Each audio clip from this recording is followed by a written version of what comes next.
Nick, you've had time to process that Alabama game. What do you take from that game that you can apply forward to Tennessee?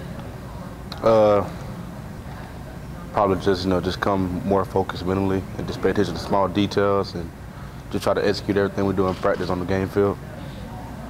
That would beg the question, you say come more prepared mentally, were you slightly unprepared mentally? Maybe a little. I mean, I thought we were going to have a closer game than what happened, so I don't know.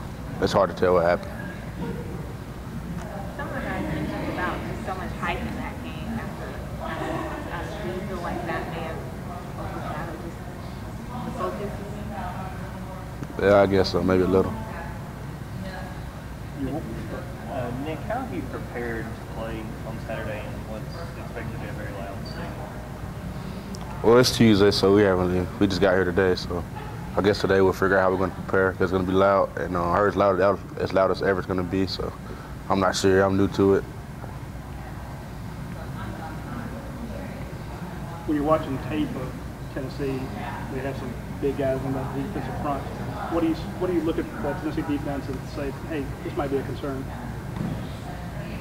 Well, they're very big and physical, but I haven't really looked at the film yet. I'm not sure. This could be a record-setting weekend for you if you were to have another 100-yard game. Have you thought about that at all? No.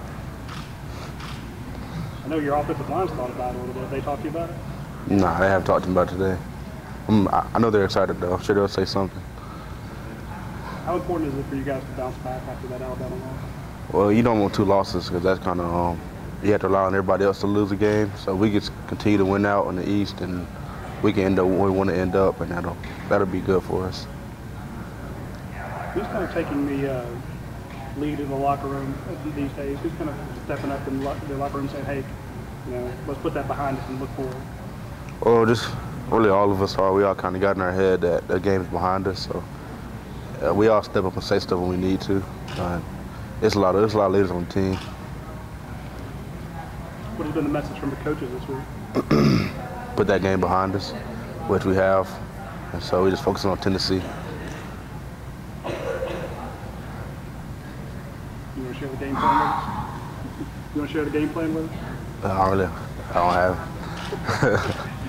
You haven't looked ahead yet, or you haven't practiced? I mean, it's only Tuesday, but did y'all talk about anything Sunday, Monday? Yeah, we're gonna obviously run the ball.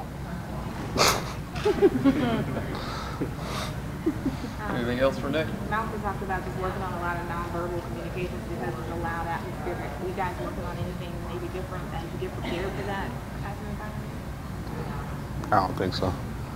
I hear everything. I'm beside the quarterback, so I can pretty much hear what he says. So I'm sure the wideouts will have some kind of different communication system that they use. I'm going to ask, along those same lines, because you're right there, does the loud environment really affect what you do at your position? I mean, it does affect me, but if it affects the quarterback, then it will affect me. Is there a situation where he's going back and forth between a run play and maybe a pass play, and you need to hear him? Sometimes, but I always hear him. Okay. Thank you, Nick. Thank you.